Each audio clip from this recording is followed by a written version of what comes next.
السلام علیکم ورحمۃ اللہ وبرکاتہ۔ وعلیکم السلام ورحمۃ اللہ وبرکاتہ۔ الحمد للہ کفی وسلام علی عبادہ الذین اصطفی، اما بعد۔ محترم ناظرین کرام، 150 سالہ جشن تاسیس جامعہ نظامیہ اور 107 سالہ عرس مقدس شہزادہ فاروق اعظم شیخ الاسلام الشاہ امام محمد انوار اللہ فاروقی فضیلت جنگ بانی جامعہ نظامیہ رحمۃ اللہ تعالی علیہ کے ضمن میں خصوصی نشریات اور خصوصی ان ویڈیو کلپس کے ذریعے سے شیخ الاسلام امام انوار اللہ فاروقی بانی جامعہ نظامیہ رحمۃ اللہ تعالی علیہ کے تصانیف تحریرات میں جو علوم و فنون کے جو موتی ہیں وہ ان تک آپ کے پہنچانے کے لیے حاضر خدمت ہوں۔ مقاصد الاسلام حصہ ہشتم میں حضرت شیخ الاسلام بانی جامعہ نظامیہ رحمۃ اللہ تعالی علیہ نے لفظ ملک کی تفصیل، اس کی شرح میں قریباً 15 صفحات پر آپ نے مشتمل اس پر بحث فرمائی ہے، اور جو اس کی تشریح فرمائی ہے وہ واقعی ایمان کی تازگی کا بھی ذریعہ ہے اور روح کی بلندی کا بھی ذریعہ ہے اور یقیناً علم اضافے کا بھی ذریعہ ہے۔ حضرت شیخ الاسلام فرماتے ہیں ملک بادشاہ کو کہتے ہیں جس کا تصرف اور حکم نافذ ہو، لوگ اپنے امن و آسائش میں اس کے محتاج ہوں۔ ہر چند ملک اور مالک دونوں کا اشتقاق میم لام کاف ہے، مگر ملک ملک والے یعنی بادشاہ کو کہیں گے اور مالک ملک والے کو۔ ملک میں جو خصوصیات ہیں وہ مالک میں نہیں ہیں، کیونکہ ملک کی اضافت صرف عقل والوں کی طرف ہوتی ہے اور مالک کی اضافت غیر ذوی العقول کی طرف بھی، چنانچہ مالک الدواب یعنی جانوروں کا مالک کہتے ہیں، ملک الدواب نہیں کہتے بلکہ ملک الناس کہیں گے۔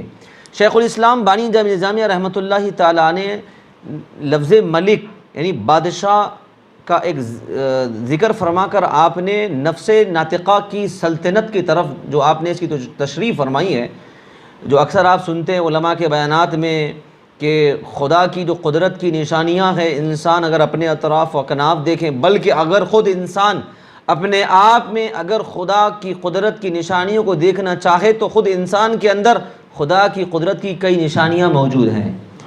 بانی جامعہ علیہ رحمت و رضوان نے صرف یہ نہیں کہا کہ نشانیاں موجود ہیں، بلکہ انسان کے اندر جو نظام چل رہا ہے قدرت کا، جو اللہ نے جو نظام قائم فرمایا ہے، اس کے ذریعے سے لوگوں کو پیغام دیا ہے کہ خدا کی قدرت کیا ہوتی ہے۔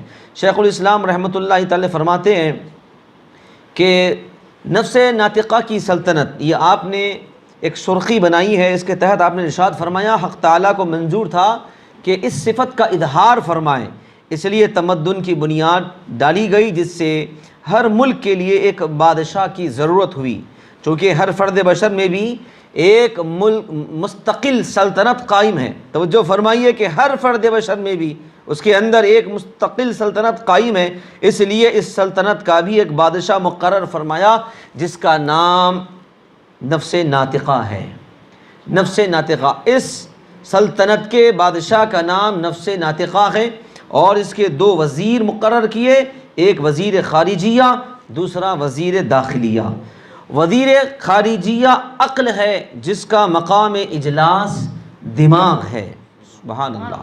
حصے مشترک جس کو یونانی میں نبطائیسہ یعنی لوح نفس کہتے ہیں، گویا یہ بارگاہ سلطانی ہے، یہاں دول خارجیہ کے اخبار و کیفیات پیش ہوا کرتے ہیں۔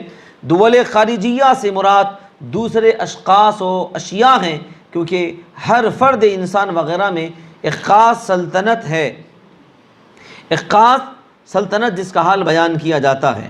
باصرہ کا کام ہے کہ دول خارجیہ کے نقشے اور فوٹو پیش کر دیا کرے تاکہ سلطنت کو صدمہ پہنچانے والی چیزوں سے حفاظت اور مفید چیزوں کے حاصل کرنے کی فکر کی جائے۔ دیکھیے، جب بصارت عرض کرتی ہے کوئی درندہ وغیرہ حملہ کرنے کو ہے تو اس سے حفاظت کا سامان کیا جاتا ہے۔ انسان جب دیکھتا ہے کہ سامنے کوئی خونخوار جانور ہے تو یہ اس کو پتہ کیسے چل رہا ہے؟ آنکھ کے ذریعے سے، نظر کے ذریعے سے، تو بصارت یہ چیزیں انسان تک پہنچا دیتی ہے تو فوراً انسان اس سے حفاظت کا سامان کر لیتا ہے۔ اور مفید سلطنت کوئی چیز ہو، مثلا عمدہ غذا وغیرہ کے متعلق عرض کر دے تو پھر اس کو سلطنت میں پہنچانے کی تدبیر کی جاتی ہے۔ مطلب کیا کہ کوئی انسان فائدے کی چیزوں کو دیکھتا ہے تو پھر اس کو حاصل بھی کرتا ہے، اس کو تناول بھی فرماتا ہے، پھر اس کو اپنے اندر بھی داخل فرماتا ہے۔ نفس ناطقہ کی سلطنت کی جو مفید اشیاء ہیں پھر انسان اس کو اپنے اندر داخل کرتا ہے۔ فرماتے ہیں کہ نظام جو اندر کا ہے، اس کے اندر ڈاک خانے کا بھی نظام اللہ نے رکھا ہے انسان کے اندر۔ ڈاک خانے کا نظام یہ کیا ہے؟ ڈاک خانے کی خدمت سامعہ سے متعلق ہے، جو دور دور کی خبریں پیش کرتا رہتا ہے۔ جیسے مثال کے طور پر فلاں مقام میں تعاون وغیرہ امراض ہیں جو مزید سلطنت ہے، اور فلاں مقام میں مفید سلطنت چیزیں ملتی ہیں، تو بہرحال حصے مشترک میں باصرہ جتنے فوٹو پیش کرتا ہے ان سب کا محافظ دفتر خیال ہے، جس کو مصورہ کہتے ہیں۔ یہ اس غرض سے محفوظ رکھے جاتے ہیں کہ وقتاً فوقتاً ان سے ضرورتیں متعلق ہوتی رہتی ہیں۔ اگر یہ دفتر درہم برہم ہو جائے تو پھر ریاست میں اندھیر ہو جائے۔ اسی طریقے سے آپ دیکھیے کہ حضرت سیدی شیخ الاسلام فرماتے ہیں، یہ تو حال تھا وزارت داخلیہ سے متعلق جو چیزوں کو شیخ الاسلام نے بیان فرمایا ہے، وزارت خارجیہ سے متعلق اس کے کچھ چیزوں کو آپ نے سماعت فرمایا۔ اب وزارت خارجیہ کا حال سنیے کہ تھوڑا حال سماعت فرما لیجئے کہ نفس ناطقہ کا دوسرا وزیر قوت شہویہ ہے، جس سے اس سلطنت کے اندرونی کام متعلق ہے۔ اس سلطنت کے بہت سارے اضلاع ہیں، تعلقات ہیں۔ اندازہ کریے کہ یہ اضلاع، تعلقات، یہ دنیا کے لیے یہ الفاظ استعمال ہوتے ہیں۔ شیخ الاسلام انسان کے اندر جو سسٹم ہے، اس سسٹم کو کس انداز سے بیان فرما رہے ہیں کہ خود اس کے اندر اضلاع بھی ہے، تعلقات بھی ہیں۔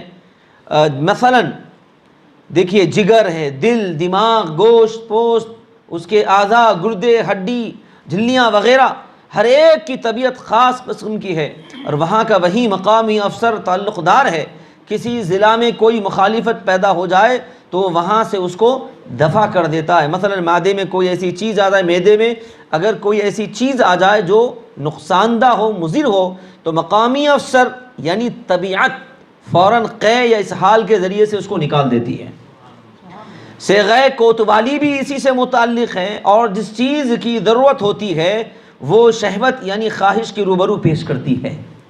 جس چیز کی ضرورت ہو وہ شہوت کے روبرو کیا جاتا ہے، خواہش کے سامنے پیش کیا جاتا ہے، اور وہ پھر وہ اس کا انتظام کر دیتی ہے۔ مثلا پانی کی ضرورت ہو تو اس کی خواہش یعنی پیاس نفس ناطقہ کے حکم سے پانی وہاں پہنچا دیتی ہے۔ علی ھذا القیاس غذا اور مقویات اور ادویہ وغیرہ حسب ضرورت ہر مقام میں پہنچاتی رہتی ہے۔ اس سلطنت میں بہت سے محکمے قائم ہیں۔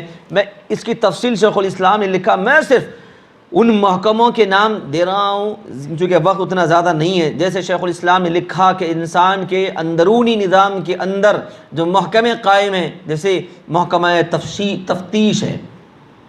یہ کیا تفتیش ہے؟ کہ انسان جو چیزیں کھاتا پیتا ہے تو اس کو جانچ پڑتال کے بعد اس کو استعمال کرتا ہے، زبان سے چکھتا ہے، محسوس کرتا ہے، جب اس کو اچھا لگے تو اس کو استعمال کرتا ہے۔ یہ جو جانچ پڑتال کے بعد انسان کھاتا پیتا ہے تو یہ محکمہ تفتیش ہے۔ پھر محکمہ افزائش ہے، افزائش و توفیر، محکمہ فراہمی اشیاء یحتاج۔ پھر اسی طریقے سے تعمیرات عامہ۔ تعمیرات عامہ کیا ہے؟ یہ تعمیرات عامہ انسان کے جو عضلات مضبوط ہوتے ہیں، اس کا جسم قوی ہوتا ہے، جسم بڑھتا ہے، گھٹتا ہے، یہ سارے معاملات محکمہ تعمیرات عامہ کے تحت ہوا کرتے ہیں۔ تعمیرات عامہ آپ نے سنا۔ اسی طریقے سے محکمہ صفائی ہے۔ محکمہ صفائی میں کیا چیزیں ہیں کہ جو انسان کے اندر جو نظام ہے، رگوں کا نظام ہے، جو خون جو دوڑتا ہے، اور جس طریقے سے وہ دوڑتا ہے خون، جس طریقے سے جو ہے بعض ایسی نالیاں ہیں جس میں خون صاف کیا جاتا ہے، یہ ایک نظام قدرت ہے، تو اس کے ذریعے سے جو ہے میل کچیل فضلات دفع کر کے پھر وہ اس کو صاف صفائی کر کے پھر اس کو پھر پہنچا دیتا ہے۔ اسی طریقے سے محکمہ افزائش نسل ہے۔ پھر اسی طریقے سے بہت سارے چیزیں شیخ الاسلام امام انبا اللہ فاروقی علیہ رحمۃ اللہ نے بیان فرمایا۔ مقصد کیا تھا کہ نفس ناطقہ کی سلطنت، یہ جو سلطنت ہے، یہ سلطنت بھی دنیا کی سلطنتوں کی ہی طرح ہے، لیکن بادشاہوں کی سلطنت اور نفس ناطقہ کی سلطنت میں یہ فرق ضرور ہے کہ دنیا کے بادشاہ کے حکم نافذ ہونے میں بڑی بڑی دقتیں پیش آتی ہیں، یہاں تک کہ روب قائم رکھنے کے لیے اس کے حکم کی نافرمانی کرنے والوں کو پھانسی تک دینے کی ضرورت پڑتی ہے۔ اس پر بھی اس کا کوئی حکم بڑی تیزی سے کبھی نافذ نہیں ہو سکتا، جیسے نفس ناطقہ کا حکم جس تیزی سے نافذ ہوتا ہے دنیا کے بادشاہ کا حکم اتنی تیزی سے نافذ نہیں ہوتا۔ دیکھیے، جب کوئی موذی مفسد سلطنت کی اطلاع باصرہ دیتا ہے، یعنی آنکھوں کے ذریعے سے خبر ملتی ہے، تو پہلے متعلقہ دفتروں میں تلاش ہوتی ہے کہ اس قسم کے مفسد پرداز کی عرض و معروض کبھی ہوئی تھی یا نہیں۔ اگر نہیں ہوئی تھی تو واہمہ فوراً جانچ کر کے عرض کر دیتا ہے کہ وہ مثلاً قابل قتل ہے، اور یہ پھر کیا ہوتا ہے، پھر فوجی افسروں کو حکم نافذ ہوتا ہے، چنانچہ وہ قتل کر دیا جاتا ہے۔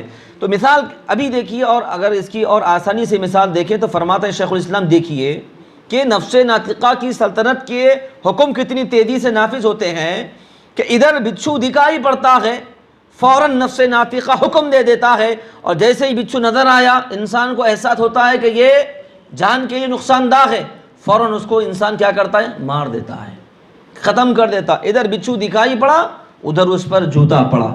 ابتدائی کارروائی سے نظام حکم بلکہ تعمیل حکم یعنی قتل تک ایک سیکنڈ کا عرصہ بھی نہیں لگتا۔ یہ نفس ناطقہ کی سلطنت کی تیز رفتاری کا حال ہے۔ حاضرین کرام، شیخ الاسلام امام انوار اللہ فاروقی رحمۃ اللہ تعالیٰ علیہ کے یہ نفس ناطقہ کی سلطنت کے نظام میں بالکل میں انتہائی اختتام کی طرف جا رہا ہوں۔ دیکھیے کہ اب جب یہ سب کچھ پہلے سے اللہ رب کریم نے مقرر فرما دیا، اب رہی یہ بات کہ بغیر امر تکوینی کے مقصود حاصل نہیں ہوتا، تو انبیاء کرام کی ضرورت ہی کیا ہے؟ اس سوال کا حق کسی کو نہیں ہے کہ خالق مختار ہے، خالق مختار ہے، جو چاہے کرے، بندے کا کام اطاعت ہے۔ اگر وہ ہو سکے تو یہ سمجھنا چاہیے کہ آثار کچھ اچھے ہیں اور امید بخشائش ہے، ورنہ آثار ٹھیک نہیں ہے۔ جب قیامت میں آنکھیں کھل جائیں گی اس وقت خدا کی حجت قائم ہو جائے گی، کیونکہ وہ ملک الناس ہے، اپنی سلطنت میں جو چاہے کرے، اس سے کوئی پوچھ نہیں سکتا۔ نفس ناطقہ کی سلطنت کی مثال کیوں دے گئی کہ نفس ناطقہ، اس کا اثر دیکھیں آپ کہ نفس ناطقہ داڑھی بلکہ کسی مصلحت سے ہاتھ پاؤں تک کٹوا دیتا ہے، اور کوئی نفس سے پوچھ نہیں سکتا کہ داڑھی نہیں پوچھ سکتی میرا قصور کیا ہے، ہاتھ نہیں پوچھ سکتا میرا قصور کیا ہے۔ نفس ناطقہ جب جو چاہے کروا سکتا ہے، اس سے کوئی پوچھ نہیں سکتا۔ اسی طرح خدا تبارک و تعالیٰ سے کوئی پوچھ نہیں سکتا۔ جس طرح اس کی مصلحت مقتضی ہوتی ہے وہ اپنی مصلحت کو عمل میں لاتا ہے۔ سبحان اللہ، سبحان اللہ۔ عزیزان ملت اسلامیہ، یہ جو تحریرات جو آپ کے گوشے گزار کی گئی، یہ شیخ الاسلام امام انوار اللہ فاروقی رحمۃ اللہ تعالیٰ علیہ نے یہ لفظ ملک کے تشریح کے ذریعے سے خدا کی قدرت کی نشانیوں میں غور و فکر کی دعوت دے رہے ہیں، اور خدا کے سلطنت کے تصرفات، اس کی عظمت، اس کی جلالت اور اس کی شان کی طرف آپ اشارہ فرما رہے ہیں۔ اللہ تبارک و تعالیٰ سید شیخ الاسلام بانی جامعہ رحمۃ اللہ تعالیٰ علیہ کے فیضان علم سے ہم سب کو مالا مال فرمائیں۔ وآخر دعوانا الحمد للہ رب العالمین۔